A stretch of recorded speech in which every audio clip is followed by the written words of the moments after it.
I'd like to thank Nader for inviting me and the Sufi Circle for inviting me. I'm very happy to be here and have an opportunity to share perhaps some thoughts with you and see where it goes. What I'd like to do is begin the talk with some excerpts from the Old Testament, from the 11th chapter of Genesis, verses 1 through 9.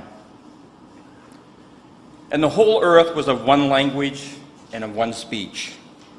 And it came to pass, as they journeyed from the east, that they found a plain in the land of Shinar, and they dwelt there.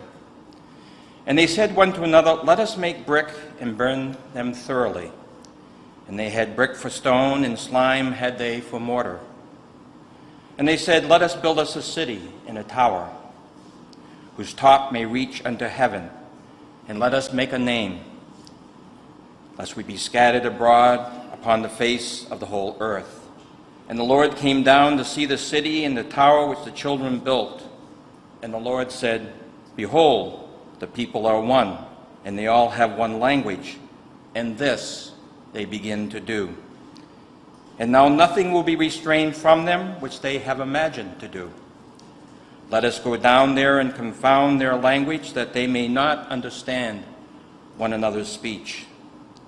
So the Lord scattered them abroad from thence upon the face of the earth, and they left off to build the city. Therefore is the name of it called Babel, confusion, because the Lord did there confound the language of all the earth, for from thence did the Lord scatter them abroad upon the face of the earth. End of quote. For the purposes of this talk, it doesn't really matter whether one considers the passage from Genesis to be historical narrative, a myth, a moral teaching story, revelation, or some combination of these possibilities. From whichever perspective one wishes to engage the Babel theme, there are some instructive elements for what is going on in the world today. Some of the themes encompassed by the foregoing biblical passage concerning Babel are, first, choice or free will, the capacity to select among possible avenues of behavior. In the case of Babel, choosing to make a tower. And God permitted this to happen, but only up to a point. And so there are limits beyond which God will not permit things to proceed. Another theme in the Babel story has to do with intention, the motivation for doing things.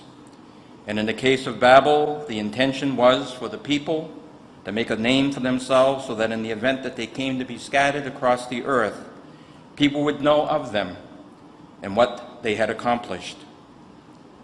Another theme of the Babel story is methodology, the way which is chosen through which to implement one's intention. In the case of the people of Babel, the methodology was expressed through the exterior physical world, technology, and rational planning. Yet God had already provided humankind with an esoteric, internal way to approach divinity, at least to the extent of the capacity which humankind has been given. And the way which divinity had provided to humankind was not through outward, superficial, very limited, and often distorted rationalistic means.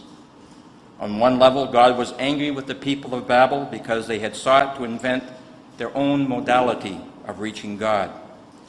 They had sought to reinvent the wheel of spirituality and rejected the mode of spiritual transportation for which God had already provided them. The bricks of stone and the slime used for mortar symbolized the arbitrary, rule-governed systems of logic which were being used to reach up towards God. The people of Babel committed this error of methodology, and so have all too many Muslim, Christian, and Jewish theologians. Another theme which is present in the Babel story is that of creative imagination, the inspiration through which a plan or method is conceived. And in the case of Babel, the manner in which creative imagination was to be used by the people was not pleasing to God. It showed a lack of appropriate restraint concerning human behavior, as well as a lack of insight concerning so many dimensions of being, especially with respect to the fact that life did not exist primarily for human purposes, but rather creation existed for divine ones. The issue of consequences is also present in the Babel incident. For every choice we make, there are consequences. Sometimes the consequences are fortuitous, and sometimes the consequences are not so fortuitous. But as with almost everything, what turns out to be a problem for some becomes a potential boon for others. The consequences for the people of Babel was that they were scattered and became isolated from one another due to problems of communication and confusion. Furthermore, one of the consequences of Babel was that although the people did make a name for themselves, after all, 1,000 years later, they are still being talked about. Nonetheless, they did not come about in the way that the great thinkers of Babel had envisioned. Consequently, one should be careful of what one intends, because while we humans have our plans, God also has divine plans. And as the Quran indicates, God is the best of planners, and to God belongs the conclusive argument. On the other hand, however difficult the consequences may have been for the people of Babel, the good news is that they and history got to continue. And here we find ourselves today with an opportunity to reflect upon and possibly make use of some of the lessons of Babel. In the matter of Babel, the wrong choice was made, namely, how to use the gift of time. The wrong intention underlay that choice. In other words, to serve ego rather than to glorify divinity. The wrong methodology was used to try to reach God. In other words, that of external, legalistic, arbitrary, rule-governed methods, rather than through principle-bound, indigenous, esoteric techniques. And creative imagination was inappropriately used and called upon to serve human purposes rather than divine purposes. And although people of Babel got their wish, a name for themselves, as I indicated before, it was not quite what they had in mind when they started their venture. Today, we, meaning the Jewish, Christian, and Muslim peoples, who are the inheritors of the Abrahamic prophetic tradition, often find ourselves to be uneasy, if not hostile neighbors to one another. We find ourselves this way because, among other things, of what we have inherited from the times of Babel. We have become separated through the confusion of communication. We have become separated and isolated from one another through our collective wrong choices and our collective wrong intentions and our collective use of problematic methodologies and our collective use of inappropriate modes of creative imagination and of our collective failure to take responsibility for the many consequences which are the direct and indirect result of what we collectively are doing wrong with respect to choice, intentions, methodology, and creative imagination. We always have grievances against one another, and only very rarely do we have grievances against ourselves. Yet the world is like it is today because we are like we are today. It is not the other who is at fault, it is we who are at fault. Benjamin Franklin is reported to have said that insanity is to keep doing the same thing while expecting different results. And if this is the definition of insanity, then many of us qualify to be so diagnosed. What is going on between Palestine and Israel is insane. And I mean there is insanity on almost every side of this issue. What is going on in Iraq is insane. What is going on in Darfur is insane. What is going on in Afghanistan is insane. What is going on with respect to terrorism, both in relation to the perpetration by individuals and by nations, and the manner in which it is being handled, all of this is insane. What is going on in the United States as well as around the world with respect to violence, poverty, health care, injustice, race hatred, sexual and spiritual abuse, as well as environmental degradation, are all expressions of the presence of pathology. And yet the beat of insanity goes on in all these places. We keep doing the same things, and yet we expect different results. Do we need more proof than the foregoing abbreviated lists of collective tragedies to demonstrate that we all seem to be having problems communicating with one another? Do we need more proof that the consequences of Babel are still with us? That the people of the Abrahamic prophetic tradition are, to paraphrase George Bernard Shaw, one people divided by a common spirituality. There are those within the Muslim community who have arrogated to themselves the delusional mission of being the saviors of Islam, and as well they believe the saviors of the whole of humankind. There are those within the Christian community who have arrogated to themselves the delusional mission of being the saviors of Christianity, and so they believe the saviors of the whole of humankind. There are those within the Jewish community who have arrogated to themselves the delusional mission of being the saviors of Judaism, and so they believe the redeemers of all humankind. God does not need such saviors. God has the whole thing under control, even if we don't think so. Things will take place and events in this world will end nowhere but in accordance with divine edict. The reason why I refer to the messianic fervor which influences so much of the behavior of certain theological elements within the Muslim, Jewish, and Christian communities as being delusional is because all of the people to whom I am alluding seem to be of the opinion that they are greater than every one of the prophets who make up the Abrahamic tradition. Such people are deluded because they believe that they can accomplish what no prophet was ever able to accomplish, namely the redemption of the world and of all humankind. During the time of the prophets, some of the people, by the grace of God, believed in the sacred spiritual nature and purpose of existence, and some did not. And if all of humankind were destined to realize their essential identity and unique spiritual capacity, then this would have happened in the time of the prophets, but it did not happen then. It is definitely not happening now, and I do believe it will not happen in the future. Yes, the Messiah will come, and yes, Jesus, peace be upon him, will come a second time. And perhaps, who knows, Jesus, peace be upon him, and the Messiah, peace be upon him, may turn out to be identical with one another. And for those who have ears with which to hear, and eyes with which to see, and a heart through which to know, there shall be, God willing, great blessings. But this will be brought about through divine generosity, and not through the oppression of other people, by those who have grandiose, arrogant, self-serving flights of self-delusion about their place in the scheme of God's universe.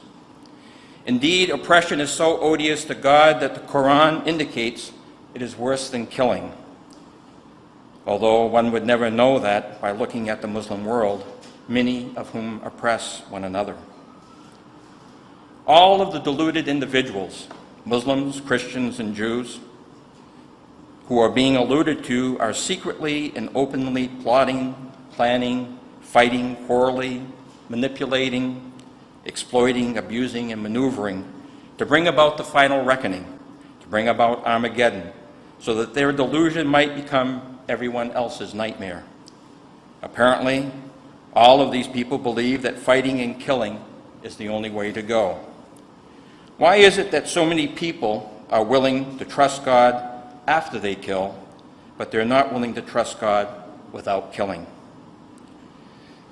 Albert Bandura, a psychologist, once indicated that people usually do not engage in harmful conduct until they have justified the alleged morality of their actions to themselves.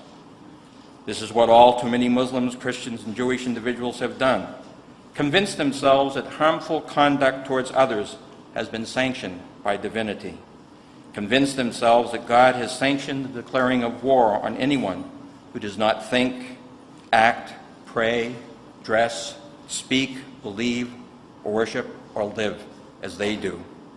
This is all the legacy of Babel.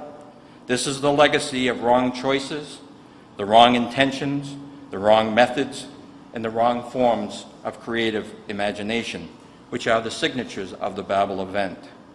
We continue to live out the version of the Babel myth in the most modern and in the most destructive of ways. If you dislike the idea of insanity being the governing principle at work in much of what goes on in the world today, then I have another, possibly even more sobering idea to put before you. A fair amount of psychological research indicates that 1 in every 25 people have sociopathic tendencies. These individuals are scattered across every strata of society and every kind of occupation, from the poorest to the richest, and from the business world to military, educational, governmental, and religious institutions. These are people who, among other things, are indifferent to the suffering which their actions cause others, and who camouflage their conscienceless motivations with political, philosophical, economic, and/or religious rhetoric. What is even more disturbing is that as experiments like those of Stanley Milgram at Yale back in the 1960s and early 70s have shown, is that a great many of the general population can, under the right circumstances, be induced into becoming what I term ideological or theological sociopaths. People who are willing to inflict a great deal of suffering on others because they have been unduly influenced to believe that the damage or pain which is being inflicted is okay, that it serves some higher purpose. More than 70 years ago, W.B. Yeats, Irish poet, once wrote, quote, "Things fall apart, the center cannot hold. Mere anarchy is loose upon the world. The blood-dimmed tide is loose, and everywhere the ceremony of innocence is drowned. The best lack all conviction, while the worst are full of passionate intensity." End of quote. The prophet, peace be upon him, is reported to have said, "There are 71 sects among the Jews, and only one of them is correct. There are 72 sects amongst the Christians, and only one of them is correct. And there are 73 sects amongst the Muslims, and only one of them is correct."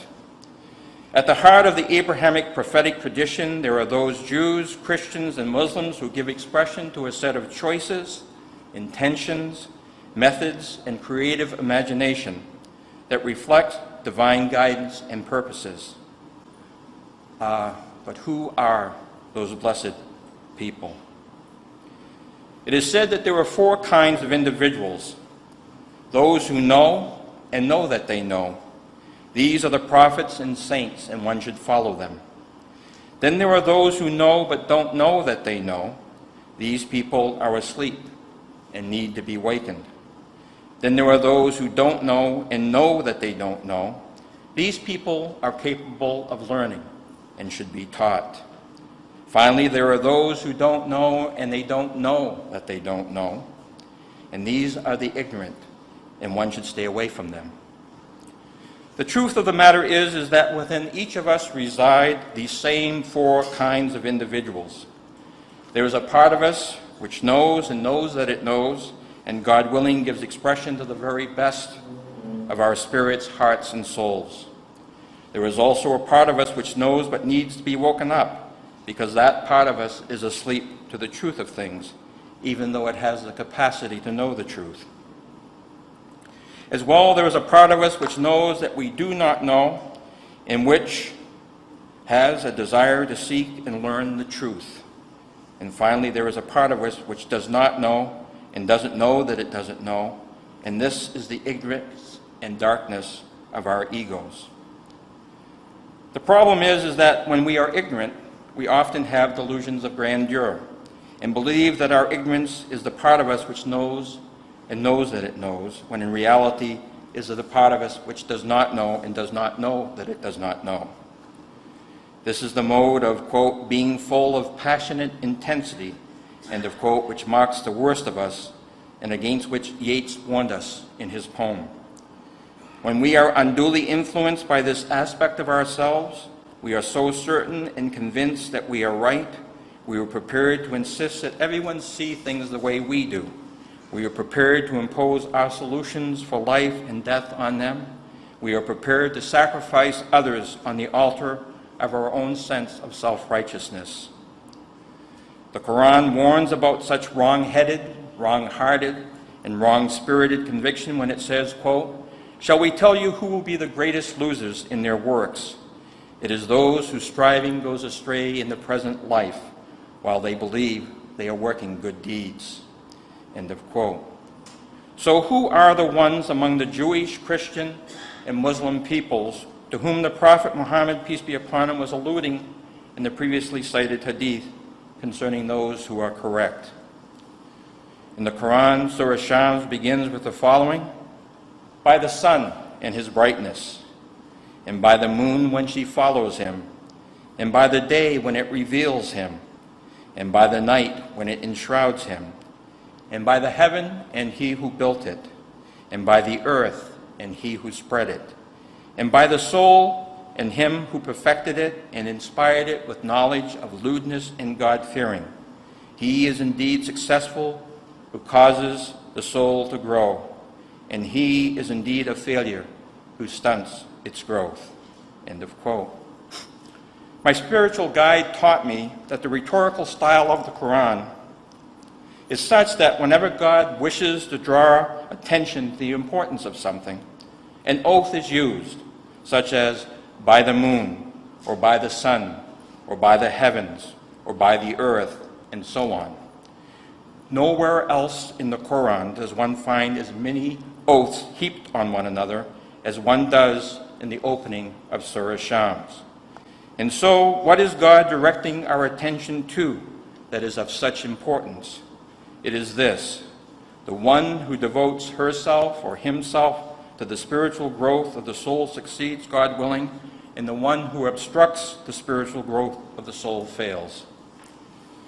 Who are the ones among the Jewish, Christian, and Muslim peoples who, God willing, have found the right way? Well, the following list of qualities is by no means definitive, but it offers up a certain amount of spiritual food for thought. The ones to whom the Prophet is referring are the ones who, in accordance with Surah Shams, spend their lives purifying their own souls, not the souls of others. They are the ones who, in accordance with the Quran, know that, quote, "Ritual worship preserves one from lewdness and iniquity, but verily remembrance of God is more important." They are the ones who, in accordance with the teachings of the Prophet Muhammad, peace be upon him, and in accordance with what his teaching of all the Abrahamic prophets have been. The Prophet, when asked to respond to what actions are most excellent, is reported to have said, quote, "To gladden the heart of a human being, to feed the hungry, to help the afflicted, to lighten the sorrow of the sorrowful, to remove the wrong of the injured." End of quote. The correct ones amongst the Jewish, Christian, and Muslim communities are the individuals who know and act upon such knowledge that they must die before they die, not that they must kill before they die. There is a story involving Hazrat Rabia of Basra, in which she was on the hillside and another Sufi companion approached her and pointed to the people down in the village and sort of said in a conspiratorial manner, "These people, they don't fast, they don't say their prayers, they don't go on Hajj. I have never missed a prayer, and I've gone on so many Hajjs, and I do extraordinary extra fast." And he was about to go on when Rabia gave him a hard look and said, "Thy existence is a sin with which none other can compare." That is, it is our own sense of awareness of ourself that must die. And this is what is the purifying process that Surah Shams talks about.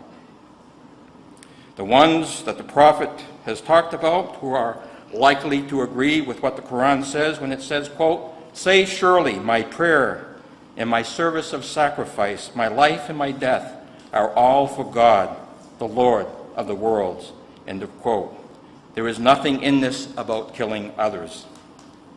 The ones who are correct are the ones who are likely to agree with Hazrat Abu Bakr Siddiq, may Allah be pleased with him, when he said, quote, realization of our inability to attain comprehension of God is itself comprehension, end of quote. These are the people about whom Yeats said that the best were those who lacked conviction, because they know that reality and the whole truth are beyond the capacity of any single individual to circumscribe, and as a result have great humility when it came to the truth, and who realize that above every person of knowledge there is one who possesses still greater knowledge.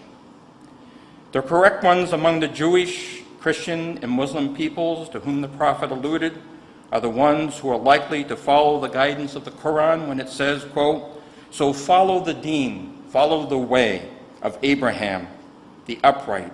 He was not of the idolaters, end of quote. The correct ones to whom the Prophet alluded are the ones who understand and act in accordance with what the Prophet Muhammad, peace be upon him, meant when he is reported to have said, quote, this world is maintained in existence by illusion, end of quote. And when the Prophet is reported to have said, quote, assist any person who is oppressed, whether they be Muslim or non-Muslim, end of quote. And when the Prophet Muhammad, peace be upon him, is reported to have said, quote, your most hostile enemy is your soul enclosed between your two sides, end of quote. And when the Prophet is reported to have said, quote, kindness is a mark of faith, and whoever has not kindness has not faith, end of quote. And when the Prophet Muhammad, peace be upon him, is reported to have said, quote, you will not enter paradise until you have faith, and you will not complete your faith until you love one another, end of quote. And when the Prophet is reported to have said, quote, there is no person who is wounded and pardons the giver of the wound, but God will exalt that person's dignity and diminish that person's faults, end of quote. The ones among the Jewish, Christian, and Muslim peoples to whom the Prophet Muhammad, peace be upon him, is alluding in the previously cited saying of the Prophet are those who would find resonance with the prayer of Rabia of Basra. Quote, O Allah, if I worship thee out of desire for heaven, then deny me heaven. And if I worship thee out of fear of hell, then throw me in hell. But if I worship thee out of love for thee and thee alone, then grant me thy vision, end of quote. The Quran says, quote, Allah does not change the condition of a people until they change their own condition, end of quote. The insanity of our choices, intentions, methodologies, problematic use of creative imagination, and the consequences ensuing from such pathology will not change until we begin to struggle changing our own spiritual condition. The problems of the world will not change when our energies and efforts are mostly directed towards trying to change others through violent and oppressive means. The problems of the world will change, God willing, from insanity to sanity when we begin to work to change ourselves. The Prophet Muhammad, peace be upon him, often stressed the importance of character. For example, he is reported to have said all of the following, quote, the best thing on the day of judgment will be a beautiful character, end of quote. And again, quote, the most perfect of the faithful in faith is the most beautiful of them in character, end of quote. And finally, quote, I have been sent and I have been given all the names, and I have been sent to perfect good conduct or behavior or character, end of quote. The individuals among the Jewish, Christian, and Muslim peoples who focused on the acquisition of character or akhlaq are among those who, God willing, are on the right path. The Prophet Muhammad, peace be upon him, also is reported to have said, quote, shall I not inform you of a better act than fasting, charity, and prayer? Making peace between one another. Enmity and malice tear up heavenly rewards by the roots, end of quote. Making peace is considered to be better than fasting, charity, and prayer, 3 of the pillars of Islam. If and when we follow such guidance, then God willing, we may finally free ourselves from the legacy of Babel, when we learn to listen to the spiritual and not theological voice to which God is addressing our souls, hearts, and spirits, our essential identity. Then, and only then, will the confusion brought into our lives by the din of egos all trying to speak over one another begin to subside, and will we be able to join one another in a peace quest. I do not know if we will ever reach such a propitious moment, but our fate lies in our respective willingness to change ourselves and not try to change others. Such a peace quest can only be pursued when we are ready to enter into a monologue with God, where divinity talks and we listen, and then be united with one voice, that which comes from God. In closing, I would like to refer to an anecdote involving Enrico Fermi, one of the great physicists of the 20th century, who is reported to have said, quote, "Before hearing your lecture on this subject, I was confused. Now having heard you, I am still confused, but on a higher level," end of quote. I hope that perhaps having listened to me, that at the very least, if you are still confused about things, then God willing, I hope you are confused on a higher level. Thank you.